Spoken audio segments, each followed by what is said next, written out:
Awesome. This is it? We're here? It is happening? Yep. All right. Well, man, this. I'm excited. Hey, guys. My name is Devonte Easby. I'm going to be your host for this evening.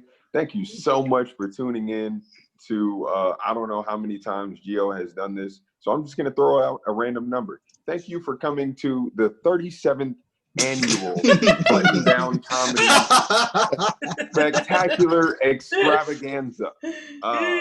That is what's happening tonight, guys.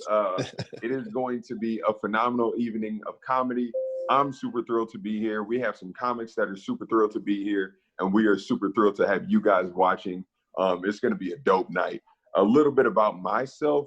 Again, my name is Devonte. I'm obviously a black man, but I am actually dating a white woman. I'll be honest. Normally, I like a black IP to go with my boom boom pow. Hey, there we go. Yeah. I knew there was going to be some people willing to meet me halfway with the Black Eyed Peas references.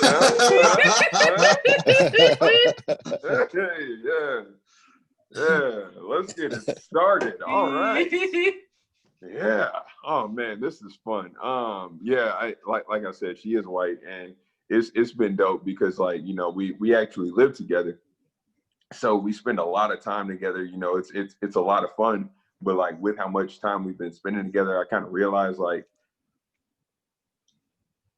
honestly, I'm turning into a white woman. I don't know how it happened, but the fact is that it's happening. I have my own order at Starbucks now. Don't judge me. Caramel macchiato, venti please, upside down. Do not forget my whipped cream and caramel drizzle on the top. That's right. I'm a basic bitch. That's right. Yeah. No, man. I do enjoy a good Starbucks though. We'll never turn it down. Yeah. You want to get anything out of me, just strawberry frappuccino, and that'll do it. But no, man. I actually I think I remember one of the first times that I really realized how far apart on the racial spectrum we really are, how different we really are. And it was on Valentine's Day, right? And she sent me a text because I was out doing the DoorDash thing, trying to make a few dollars and make her Valentine's Day kind of special, And she told me as I'm out making this money, don't worry about anything. She's like, tonight is about you, okay? I want you to be taken care of. I want you to feel good. All right, so you just come home and be ready to enjoy yourself. I'm like, okay, well, shit, say less. I had somebody's food in the car. I didn't even drop it off. It's still in the car.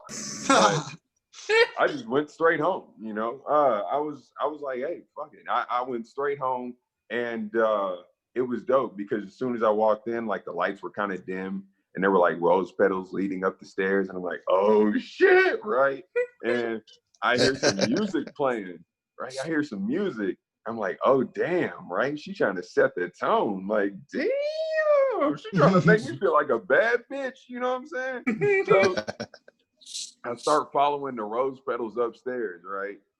And I get upstairs, the door is closed. So I open the door, right? And I see chocolate, flowers, balloons, candles, music still playing. It's just the most intimate of settings, right? But I'm thinking to myself, I'm like, yo, I know this song, right? And then I realize the music actually starts playing, the lyrics start playing, and I hear, baby, lock them doors and turn them lights down low. I'm like, you trying to get it on to Josh Turner, bitch? Yeah. Ever since then, all we had sex to was Eminem, Slipknot, Red Hot Chili Peppers. No, but seriously, we do always, try to find different ways to enjoy ourselves. One way was we would do something called self-care Sundays, right? And the cool thing about self-care Sundays was we would have our own products that we would use for facials and manicures, pedicures, shit like that, And it was really nice, except her stuff was always prettier than mine. You know, it would be like purple or pink and like, you know, made from some like exotic bullshit, like derived from the coochie waters of Betty White and Beyonce. Like, what? You know, and mine is like always marketed towards men, like the manliest fucking lumberjack that lives in fucking Chicago or some shit. I don't know, but it's like always some bullshit with like Vin Diesel in the commercial, and he's like, "Are you furious? You can't wash your balls fast enough?" He said, "Our new skin one.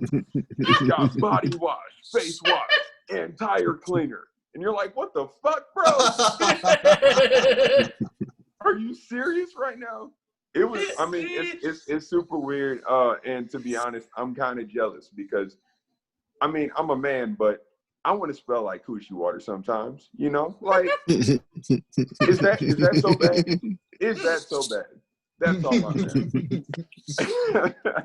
Oh, man. Well, perfect. Well, that has been my short little spiel, a little bit about myself. Again, my name is Devonte. Thank you very much, Gio, for having me here. I'm super excited to be here. And I'm actually super excited to bring up your first comic. I feel like I've seen them before, but maybe I haven't.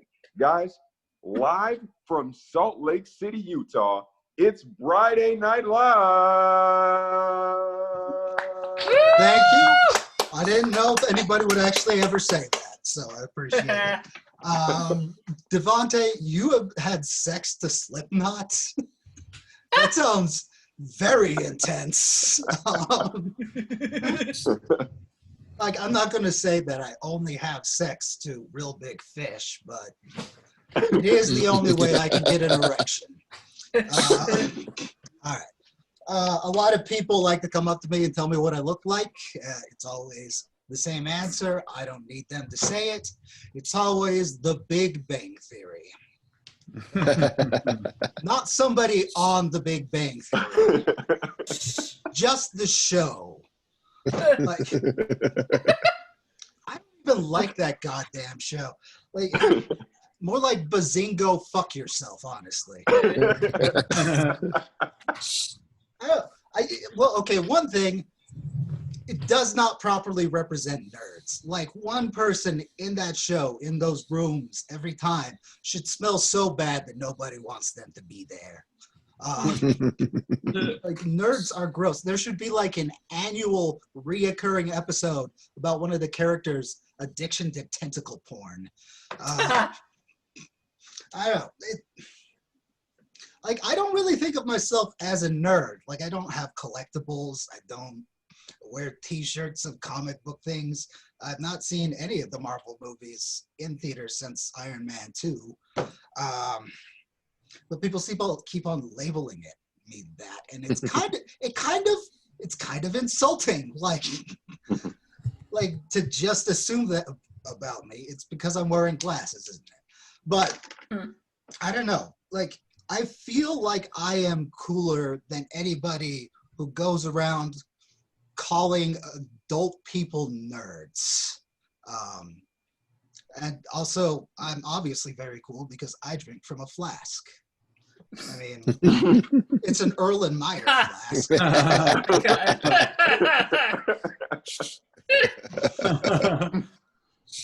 Those always splash back. Don't do that. All right. These are weird times. I would like to see just like the over dramatic, like theatrical trailer for these times. Like, in a world gone to hell, only one man knows how to stay home and do nothing. I had longer parts of that, but I'm going to skip them. I think that we all owe an apology to the Insane Clown Posse. Because so many years ago, we just kept on ragging on them because they were acting like they asked how magnets work. And we're all like, oh no, the North Pole attracts to the South Pole. No, that's not how magnets work. That's what magnets do. To actually know how magnets work, you need a PhD in field theory physics. Oh, look at these dumbos. They didn't go to MIT. I'm better than them. A little while ago, my friend sent me this video about treatment for erectile dysfunction. Don't ask why she sent that. But it's like this electrode wand that they tap against the penis and it cures ED. And they're like, oh man, this thing works. And then they did a second trial for it where they replaced all the nurses with men and it no longer worked. It's like that first test run probably had nurses so hot that they could have been tapping people's dicks with a stick, like a twig, and it would have turned out the same. Essentially, their study proved that you get an erection when strangers touch your genitals.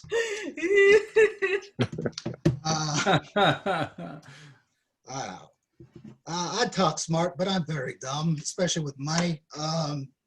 Has anybody been so poor that they forgot their PIN code?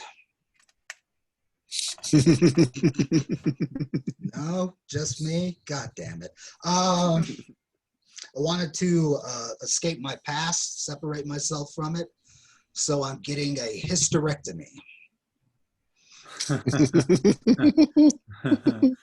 All right. I don't understand the stigma against antidepressants. Like they're essentially just like Adderall and alcohol combined. Like they make you happier and they make you more productive. Like I do think if antidepressants were illegal, they would be selling them on the street.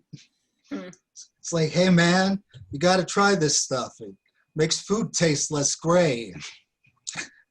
Prevents bed sores. Like I took a tab last night.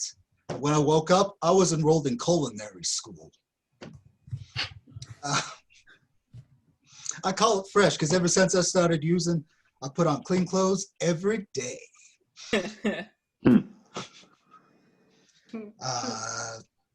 If statistics is a science, then technically anyone who does statistics for the Mothers Against Drunk Driving is a mad scientist. A while ago, I read that book, The Life-Changing Magic of Tidying Up. It had some good advice. I took some of it. It said, get rid of everything that isn't important or doesn't spark joy. So I got rid of that book.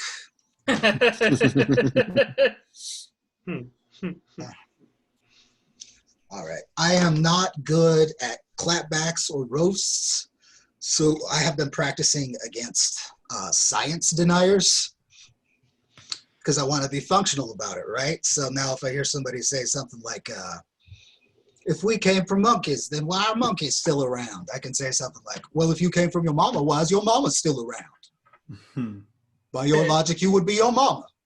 No.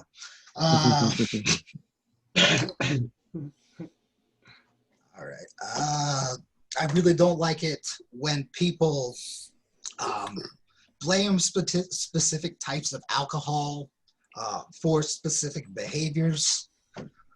It's like there is no like chemical compound in wine that gives you the giggles, except for alcohol, and that's in the rest of them. Like gin did not make you perform Christian rap. Like all associated memory. One day you felt the Holy Spirit, you drank gin, and it's been history ever since. What I'm saying is that Scotch did not make you punch your mother in the face as much as you wanting to punch your mother in the face made you drink Scotch. All right, last one. I already talked a bit about self-help books. I did read this other one that was saying, it gave some pretty good advice. It says, like, if you get a negative thought stuck in your head. Like, don't deny that you're having it, but say it back to yourself in a silly voice so you realize how dumb it is. And that is, that's good advice. But now I'm walking around with this voice in my head saying things like, the only person you have to care about is yourself, and you're not worth the effort.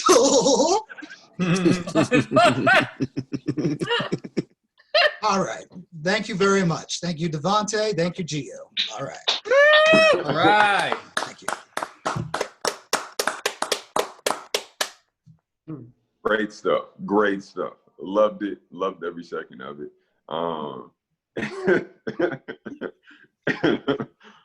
Sorry, I'm still kind of laughing from like 2 jokes ago. But guys,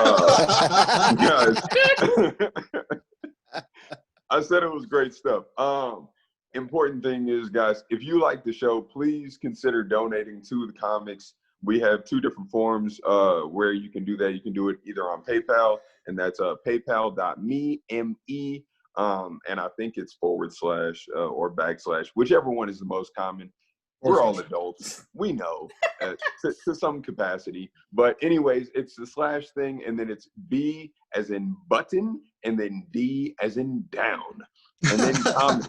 All right. So paypal.me/BD comedy. That's one way you can donate to the comics. Other way is on Cash App, and that's just going to be $ button down comedy. Guys, please donate because we are Zoom Comics and we're poor. So going to the next comic, super thrilled to see her and to have her on and have her here.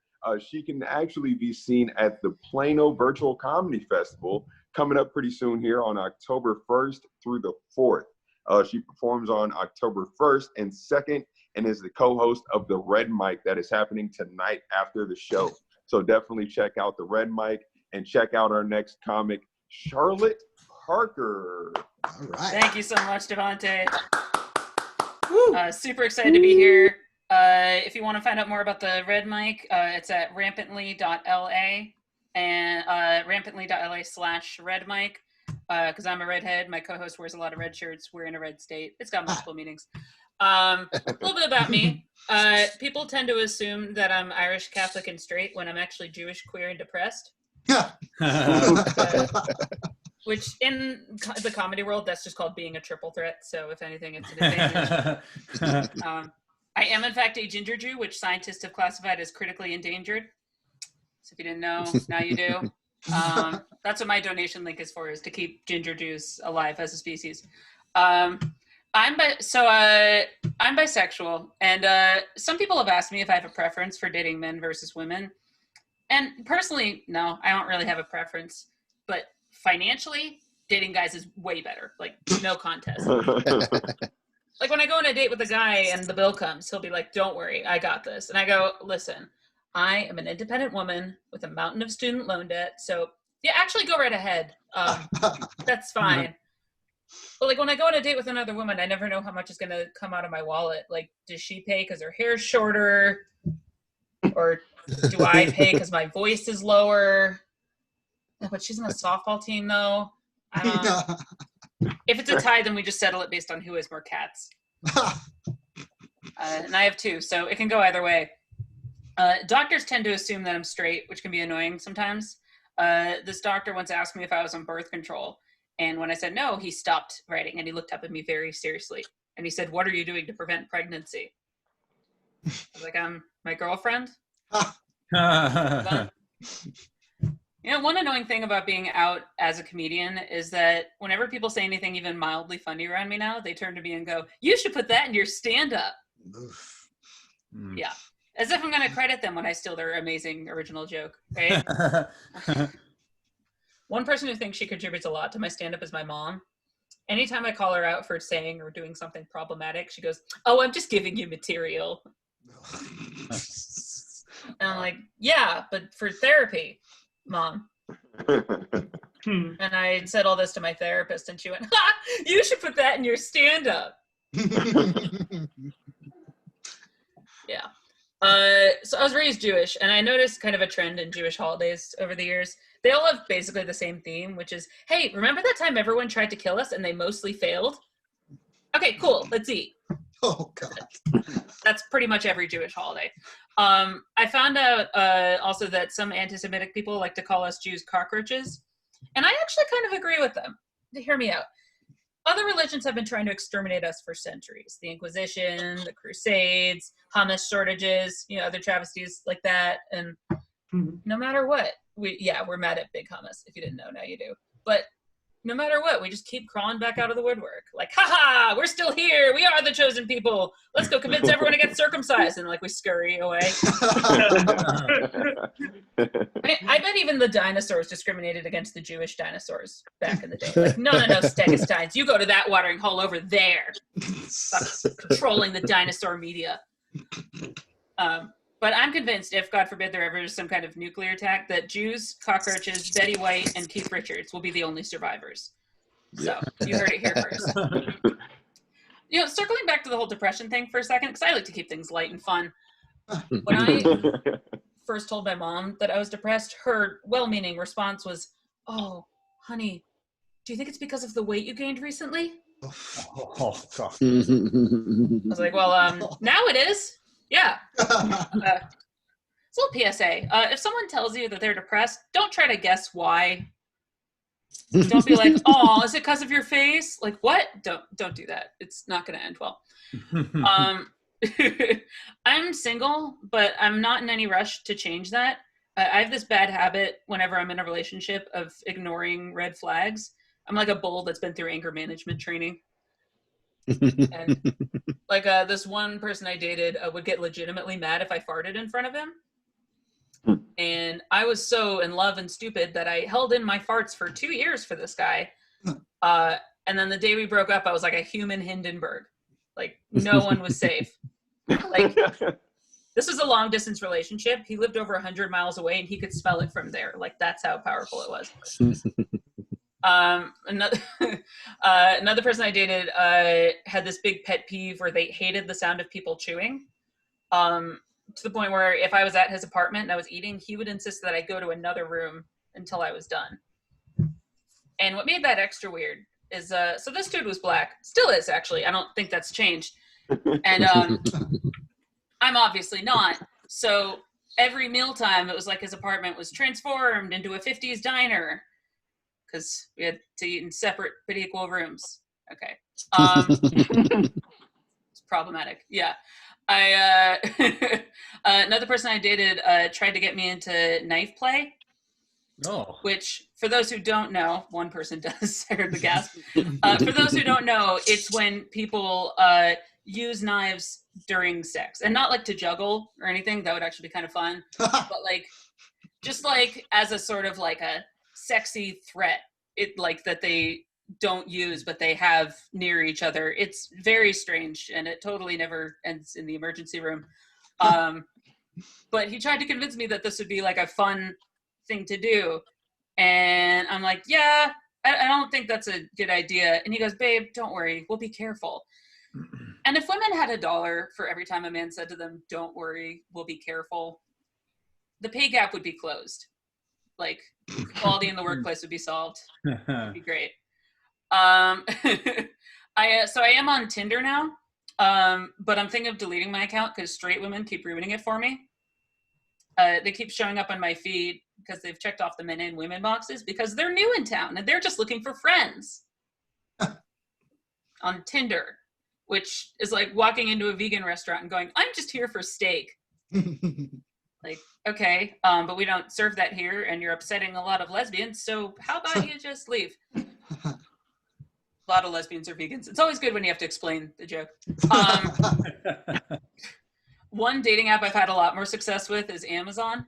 I don't know if anyone here has tried that, but I highly recommend it. I actually met someone, she's a professional back massager who had really high ratings. That was what caught my eye. What caught her eye was that my credit card works, not to brag.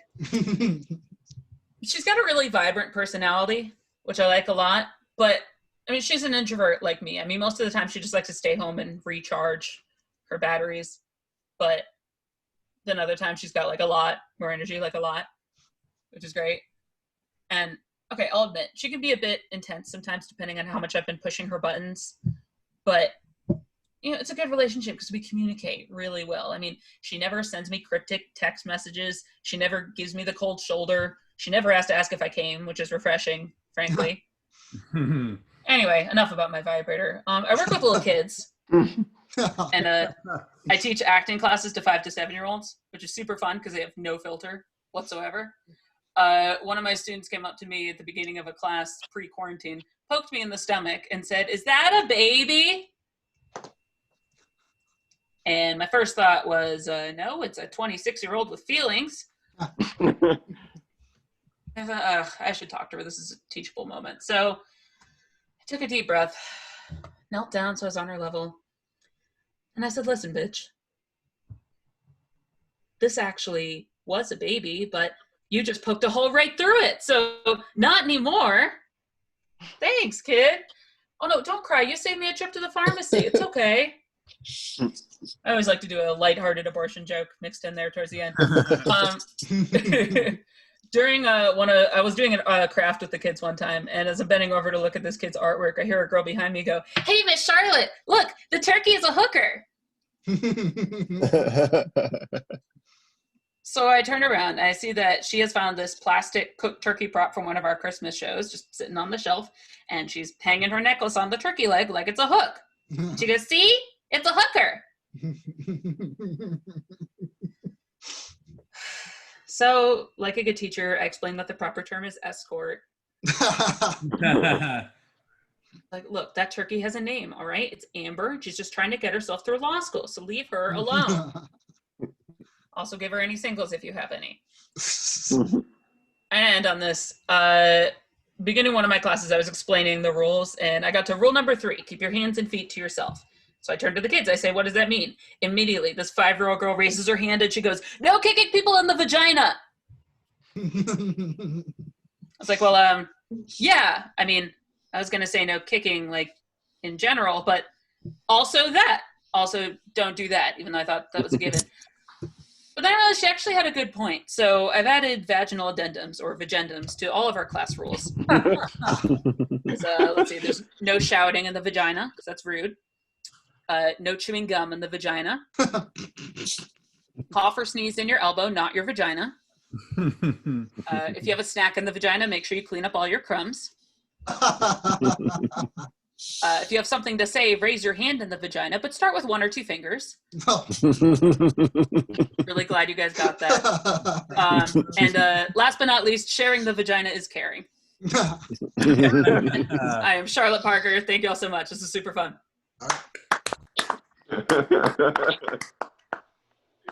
That is great. Vagendums is fucking genius. That shit is so funny. Wow. Thanks so much, man. That is so funny. Yeah, great job, Charlotte. I'm glad I got to see you. This has been really fun. And guys, we're 2 comics in. Only one we got left is our headliner, guys. I'm super excited to bring him on. He is new to me and hopefully new to some of you guys too. We're trying to build fan bases here, guys. That's what we're doing. We're building fan bases. But this next guy, his debut special, Above the Fray, just dropped last month on Amazon Prime Video. So, Charlotte, you got that Amazon. You make sure you check out Paul Conyers on Amazon. My girlfriend and I will definitely check that out. Yeah, definitely. Please give it up for our headliner, Paul Conyers. All right. Thank you, Devonte. Thank you very much. I truly appreciate the warm intro, but more importantly, I appreciate the honest intro because, like, it's sometimes, the host will bring up like, yeah, this guy's super funny. It's like, you don't know me, you liar. I should tank right now.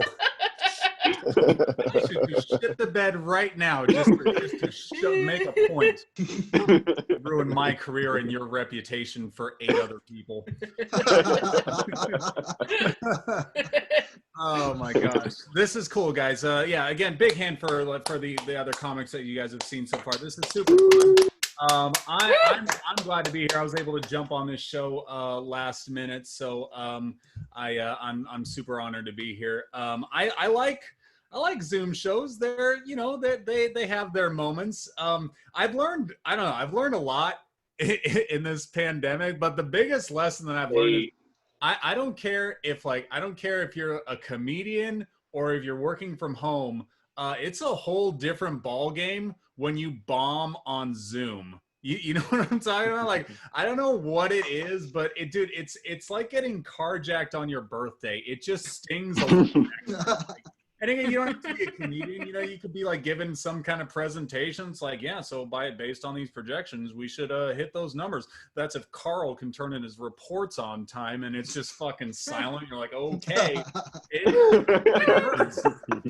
So, but I learned this lesson. I learned this lesson a few months ago. So my buddy forgot that he booked me on his show, and so I texted him the day of, and I was like, hey man, you want to just put me on another night? And he was like, no, don't worry. I'll throw you on in the middle. Well, what he didn't tell me is that the show in question was being billed as a celebration of Black voices in comedy. And,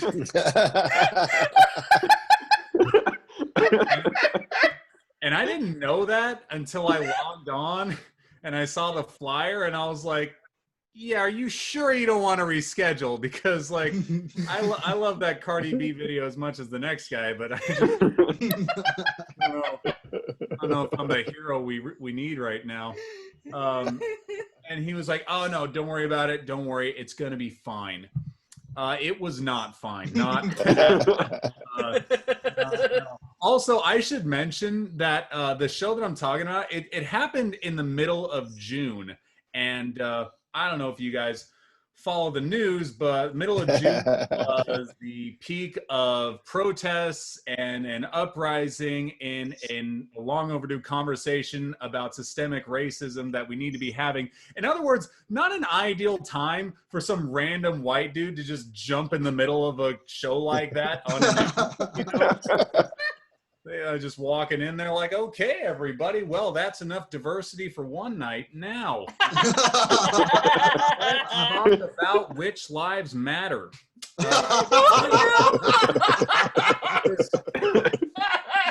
It was not ideal. I bombed spectacularly. Who'd have thought? But here's the special thing about Zoom. It's the hecklers, right? Like, because we're all sharing the same audio feed, and I started to get heckled, and these guys they just started making fun of the stuff they could see in my house, which like that's a whole new layer, you know, just like picking apart the place I live. And I had my camera turned this way for this show, and over here I've got like some trophies that they could see in the back. So they started going like, hey, where did you get the trophies from? What are the trophies for? And here's the thing, I actually won those at the World Series of Comedy, but I was like, I'm fucking not telling them that. What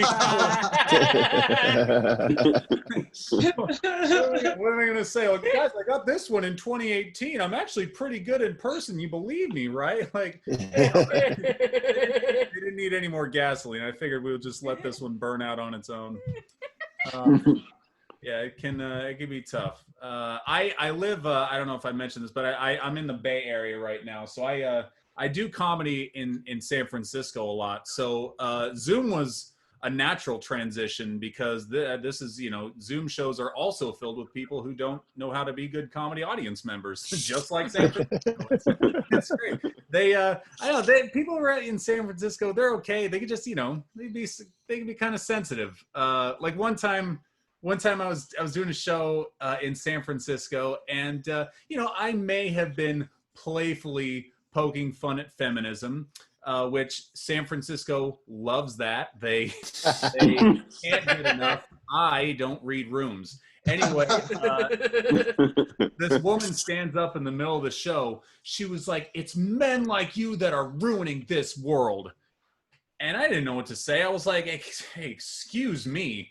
Did you just assume my gender? You know, because I'm better than that, ma'am. Stay woke." But that's just the Bay Area in general, though, because like people around here walk around very, very easily offended, triggered, as you've probably heard them called, and not even just at comedy shows, but just everyday life. Like one time, I remember I went into a coffee shop. You guys remember that when we had free will and could go places? It was wild. Anyway, I went into this coffee shop and. I got to see this girl. I mean, she went ballistic. I mean, she lost her shit. And it was all because the barista, I had the audacity to ask her if she wanted milk with her coffee. That was it. Cause she was a vegan, I guess. And look, I don't mean to disparage any vegans that might be watching. Don't get me wrong. I like vegans. You guys are a walking reminder that some things are just not worth the effort. But sorry, I have a vegan friend, and he was like, "Hey, I don't have any toxins in my body." I was like, "Okay, well, I'm not a bummer at parties, so you know." Tomato. So anyway, this girl orders her drink, and the barista was like, "Okay, ma'am, would you like us to leave any room at the top for milk?" And that's what set her off. She lost it. She like had this disgusted look on her face. She goes, "Ugh, why would I want murder juice in my coffee?" Oh God. And yeah, and then just stormed out. And I was as confused as you guys, because I mean, you know, first of all, murder juice. Like, how do you think we obtain milk exactly? Do you have to kill the cows for that shit? Like, if I went to a farm right now, would there just be some guy sawing Bessie's head off? Like, oh yeah, the best milk's in the neck, you know?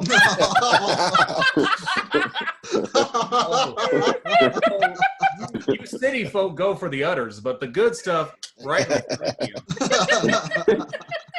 Like, I've never heard that phrase in my life before, murder juice. But I don't know, wouldn't, like, on first hearing it, wouldn't you think that'd be a term that'd be reserved for, I don't know, blood? Like, isn't that a little bit more? Like, what world is this girl living in where milk is, like, scarier than blood? You know, like, there's no homicide detective outside a crime scene somewhere being like, "Johnson, it's a goddamn milk bath in there." God, I haven't seen anything like it since the Nesquik massacre of '94. I mean, my point is, you could go ahead and not want milk in your coffee. That's fine. But all I'm saying is, don't give it a weird name and be like mortified that it's available. You know, it's like if I were to offer one of you some water, you couldn't be like, "Excuse me, what makes you think I want a glass of cloud piss, sir?" You know? I mean, if you don't like something, you don't like something. Like, hey, I hate spinach dip, but you don't see me walking around like, "Get that Popeye come out of here," you know? It's same thing. I truly hate spinach dip, but I like ruining it for one audience at a time. So. This is truly great. I like this because, like I said, I like Zoom shows. They're fun. I do Zoom open mics. That is the worst sentence in the English language. They are rough. And Charlotte, I heard you run one, and I'm sure it's great. I've just run into the wrong kind, I guess. I don't know what it is. But, like, I don't get it. Come to the red mic. Yeah, I gotta come check that out, because in my, like, so far it's been rough for me. And you know, it might just be like the kind of people that the mics I go to have been attracting, because you know, the thing about open mics is, like, anyone can show up. The thing about Zoom open mics is anyone can show up and they don't need a driver's license. So, like, everyone that you were once like, well, at least they're stuck at home. Like, now you're getting their hot takes about 5G and Bill Gates, and you're just like, well, strap in, because I think he's running the light.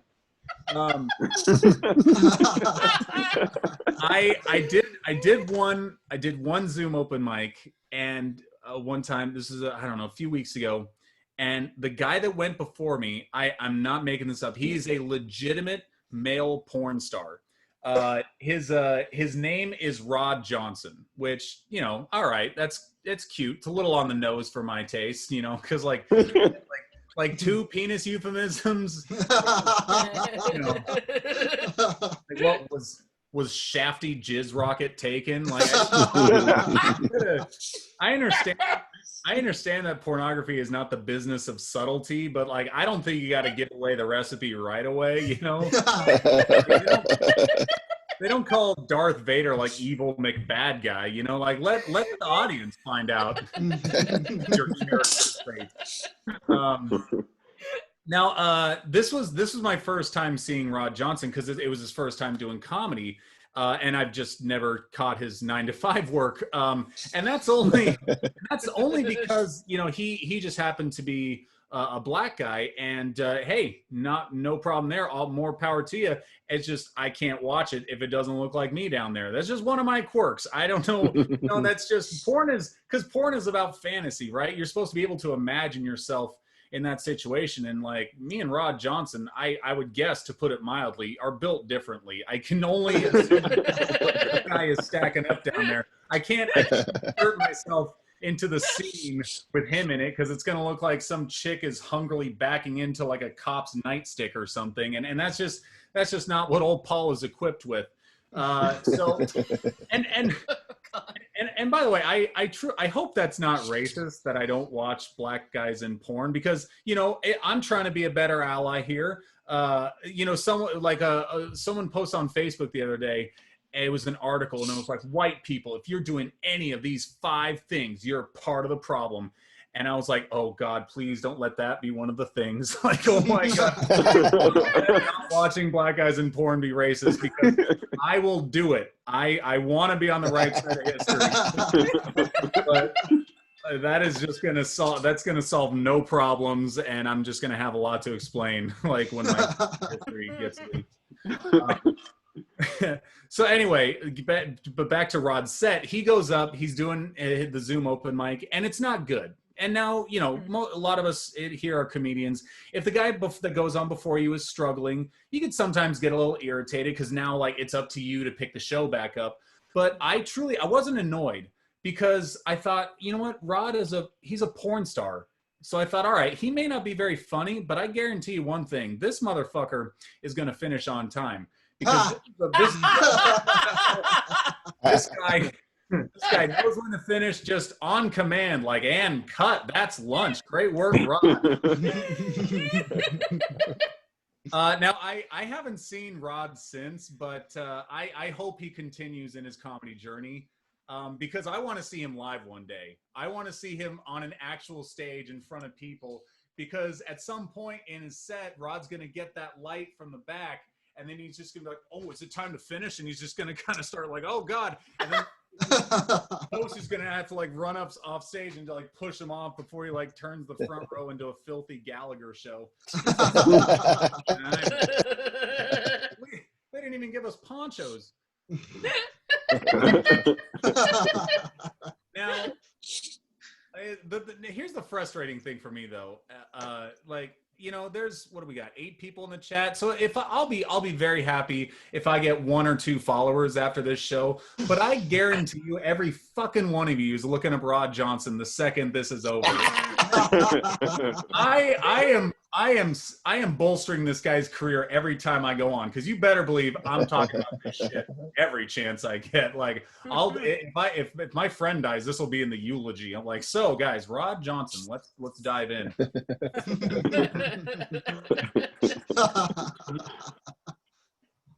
Oh man, I like this. I miss live shows, man. I do. I like interacting with audiences. So like a lot of times I'll ask, I don't know, is anyone celebrating anything tonight, today, birthday, anniversary? I don't know if anyone asked that already, but I do always like to give, a shout out if it's a birthday. No, really? Of the 8 people, what are the odds?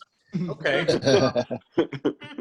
I like asking that question though, because I like the answers that you get sometimes, because like a lot of time, like you get just some off the cuff shit. Like one time I was hosting a show, and I was like, hey, is anyone celebrating anything? And then a guy like right in the front row, he had his arm around a girl, and he was like, well, it's her anniversary.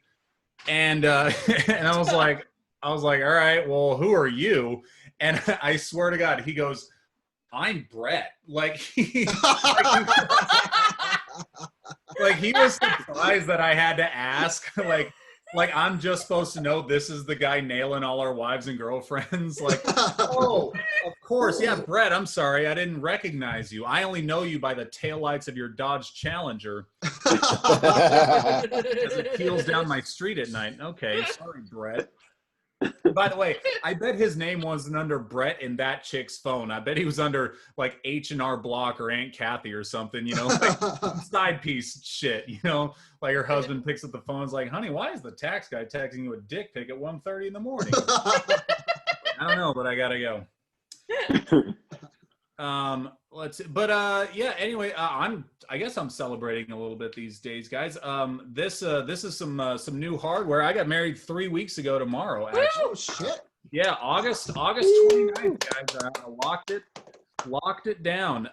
And that was an interesting experience because you know, so many people have come up to me and been like, "Oh my God, like getting married in the middle of a pandemic, that's got to be the worst time for a wedding." Let me tell you guys, it is the best time to get married. I can't stress this enough. Do you know how many shitty relatives I didn't have to invite to the guys?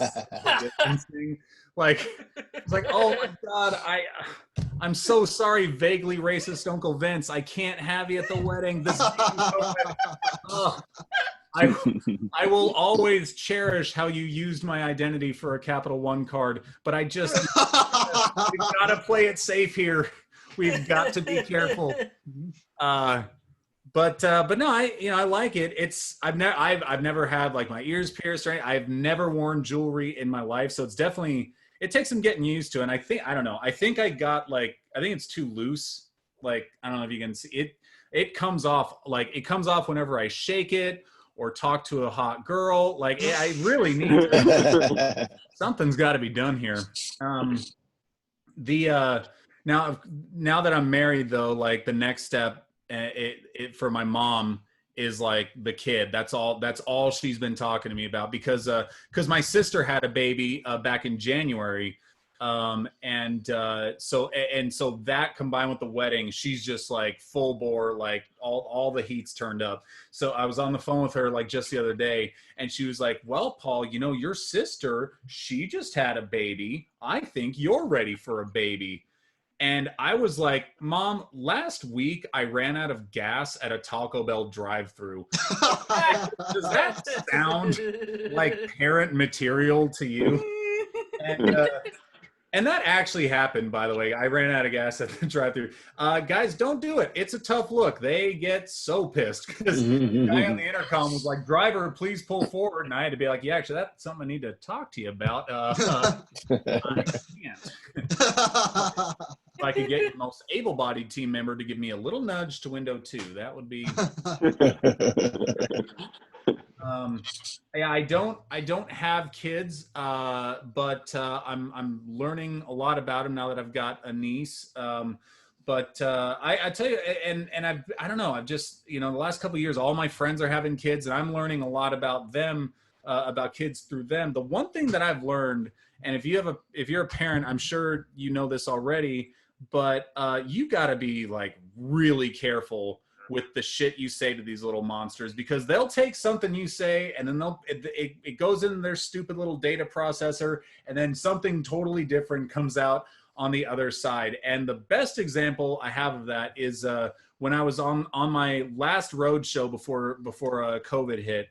I was doing shows out in Cincinnati, and my hotel fell through. And so I didn't have anywhere to stay, but I got lucky. I got set up with like a friend of a friend.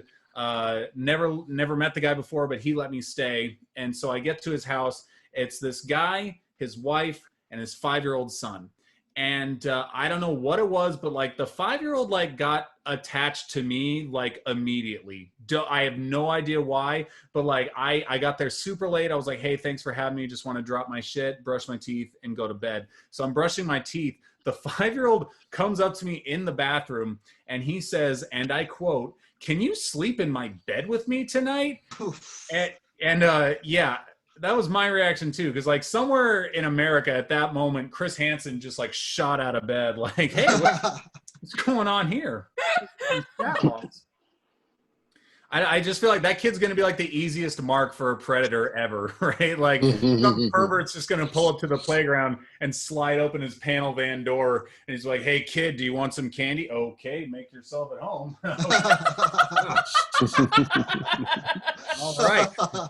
I think in sales, they call that a self-close. The prospect has sold themselves. This is but I didn't know I don't know how to talk to kids, and I wanted to let them down easy. So I was like, oh, bud, that sounds fun, but I don't think your parents would really like that. And then the kid goes, well, that's okay. I'll just go ask them. No. He runs upstairs and immediately like, oh shit, I'm about to be on a list. And I feel like I gotta do something, but I didn't know what to do because I was like, I can't stop him. I feel like the only thing worse than the question he's about to ask is if I like physically restrained him from getting to his parents, like, stay down here. This stays between us. So I just kind of dawdled after him up the stairs, and I was like, ah, shit, let's see the hurricane. And so I see him like go up to his parents' doorway into his room, and I'm hanging out in the hallway just watching. And the kid goes up and he's like, Mom, can he sleep in my bed with me tonight? And the mom was like, what? No, absolutely not. And then the kid said, but he said he wants to. No. Which I did not fucking say. Oh, God.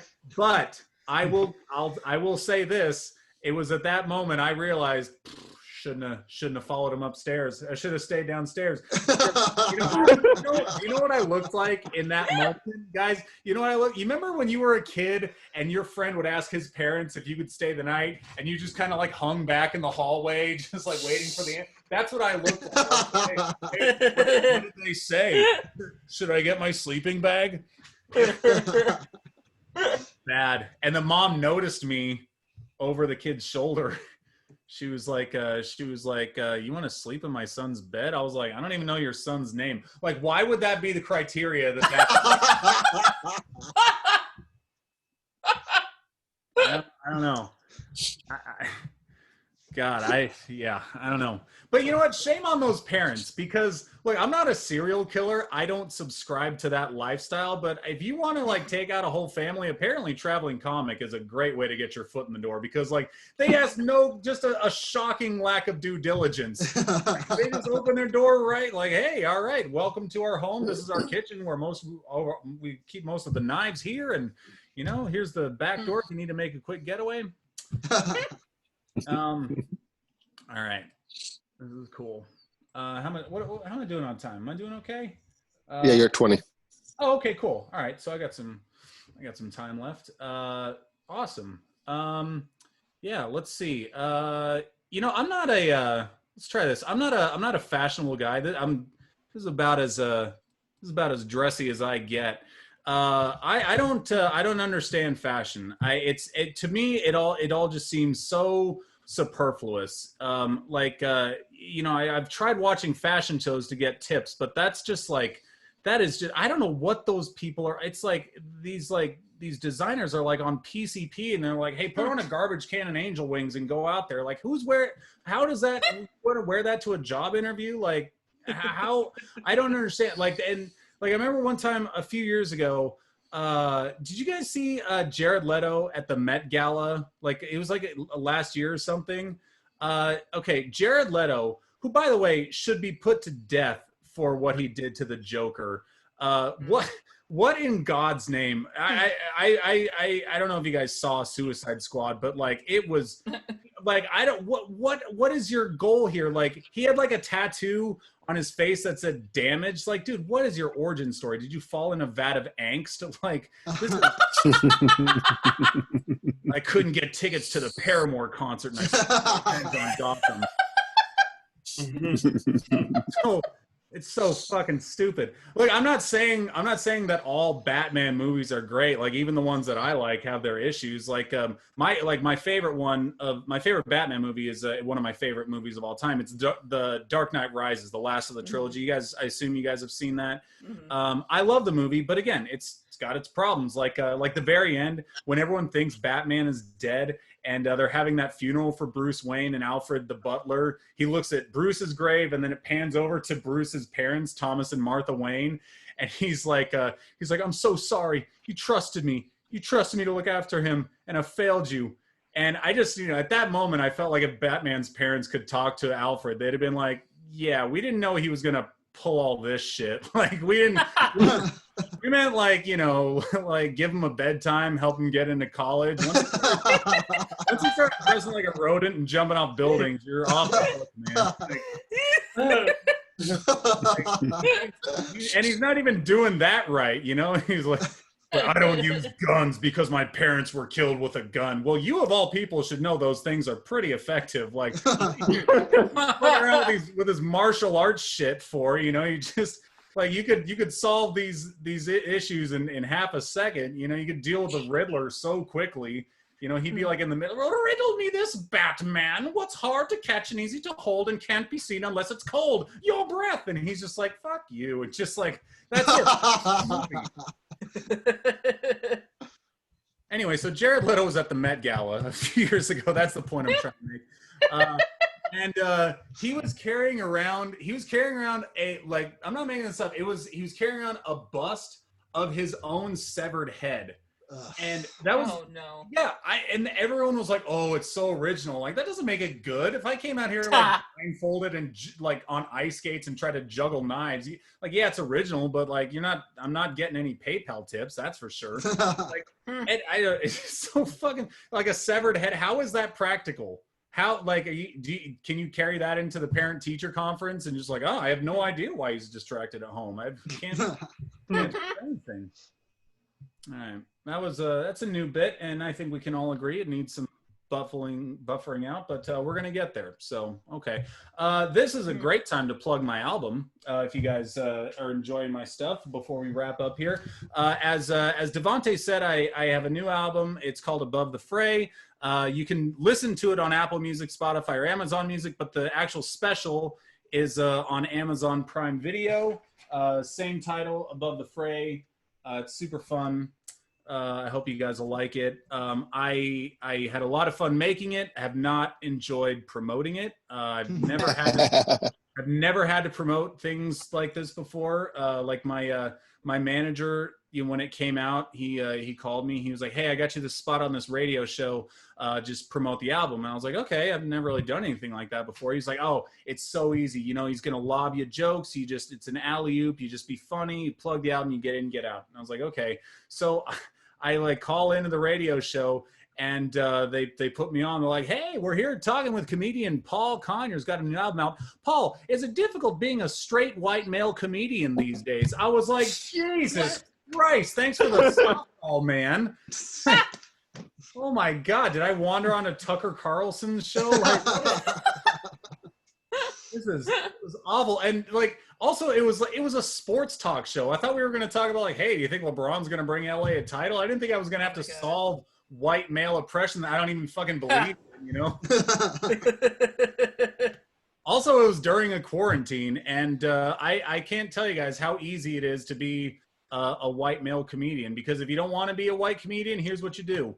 Boom. Just like that. Problem solved. Turn off the webcam. As easy as that. And you know what? If you were to say, oh, I can tell you're white without the webcam, then you are part of the problem. You have a lot of self-examination to do. Get on the right side of history. All right, I'll tell you a quick story, and then we'll get out of here. Everybody still doing good? We're all hanging in? Yeah. Okay. All right. Awesome. Well, that's great, because I'm telling it anyway. Because look, I talk a lot of shit about the Zoom shows and the open mics and stuff, but I'm truly like, this isn't part of the bit or anything, but I'm just so proud of like the comedy community for like solving a problem. We created a new genre, and it's just like, it's just incredible. Like, I mean, we're like Salt Lake City, North Carolina, like Dallas, I forget where everyone else is, but like we're all coming together to like do this shit. And I mean, we're like we're gonna get by. And that anyway, that has nothing to do with anything I've said so far or anything I'll say afterwards. But I just wanted to, if I could just say that really quickly. So good job, everybody. And I tried to resist the lockdown and the COVID stuff because I live in the Bay Area, and like our county was actually the first county in the country to go on mandated lockdown. And we kind of like saw it coming, like the rumors were kind of swirling like, hey, like get your groceries, it's going to happen. So the weekend before everything hit with the coronavirus, like I was still like, okay, we got to, get it all in. We got to live our best life. What do we got to do to get it all in now? So in case we're locked up for a while. And so the weekend before all the restrictions went into place, for the first time in my life, I went to a gay nightclub. Right before COVID hit, I walked into a gay nightclub. Yeah, you think you were worried about a virus? Let me tell you, I was on a whole different level. So I was in line. It's a very popular dance club, and we're waiting in line. And this guy like pokes his head out of the club. Absolutely gorgeous dude. And he points me out. He's like, "Hey, you come with me. I'm gonna get you in for free." And I was like, hell yeah, let's go. Surely there are no strings attached here. And I just wander into the club, and he introduces himself. His name is Brandon. He was like, what are you drinking? I was like, you're going to buy me a drink too? This guy is the nicest guy like I've ever met in my life. Because I'm still, I'm going with the flow. I'm outside my comfort zone, but I'm liking it. It's fun. And but I was like, I should probably get something kind of strong, loosen me up a little bit. So I ordered an AMF, which is an adios motherfucker. Is that like a nationwide drink? Do you guys have that? Yeah. Like, yeah. I don't. Yeah. If you don't have it, I don't know what's in it. It's like blue hair dye and gasoline. I don't know. What, it's appropriately titled. It'll mess your night up for sure. So he comes back with the drink, and I was like, wow, Brandon, like, thanks so much for getting me in. Thanks for the drink. Have a good night. And I kind of turned to walk away, and because I'm thinking like, we're done here, right? and he grabs my belt loop, and he's like, all right, come on, we're dancing. And I was like, well, I don't think we're done here at all. Okay. So off we go to the dance floor. And I kind of lose Brandon for a second in the lights and the music and stuff.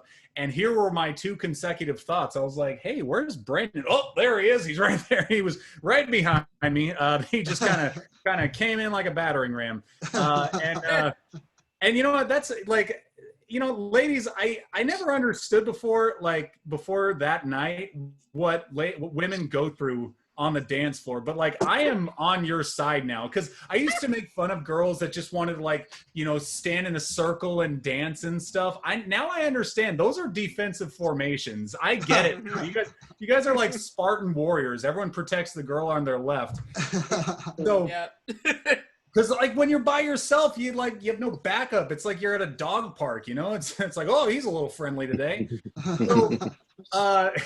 So anyway, like Brandon and I, we start dancing, and yeah, he's behind me, and I don't know, we didn't decide like who was going to be the boy or the girl. I think we both just were like, I think we know who the alpha is in this relationship, so I want to be the girl. So I was dancing, and even though I'm sitting in a chair, this is a pretty accurate representation of what I bring to a dance floor. Just kind of a light swing. You guys ever see a scarecrow in a mild windstorm? That's more or less what I got going.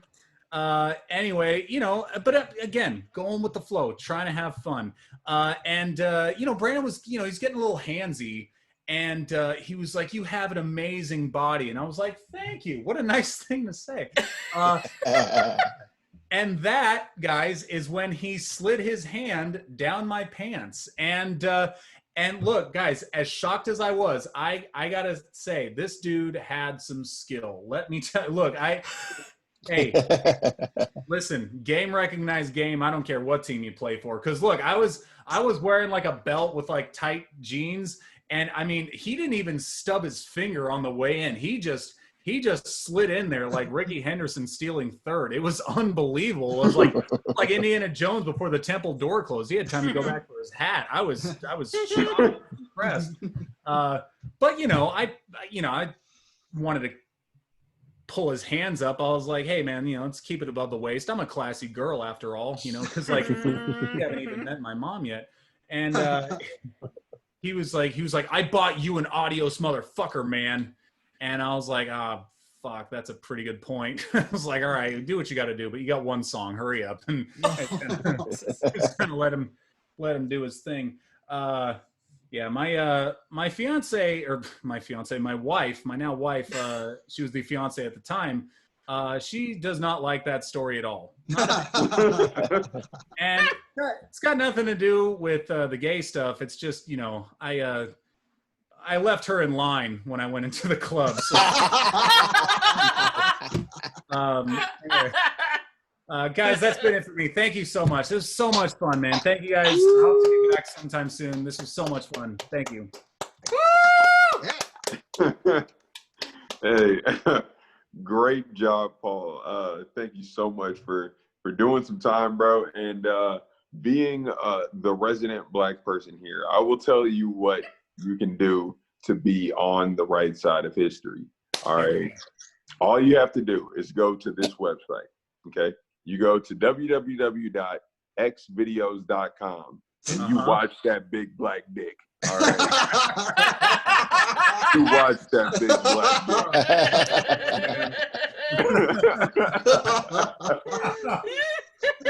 dick. Oh man, no, but great job, everyone. Great job. Thank you guys so much for being here. Right. Another round of applause for our comics tonight, guys. Everybody did so great. It has been an absolute honor to host for some magnificent comics. If you guys have any type of like social media or anything like that you want to plug, you can definitely drop that in the little chat comment area, and people can probably follow you there. And again, if you guys enjoyed the show, please, this is something that we, definitely want to keep going. So please consider donating to the comics. All right. Again, those links are paypal.me/BD comedy and $button down comedy on Cash App. First one is PayPal. Second one's Cash App. Thank you guys very much. My name has been Devonte. You guys have been fantastic. I hope that you all have a wonderful evening, and I look forward to seeing you again soon. Bye-bye. Thank you guys so much.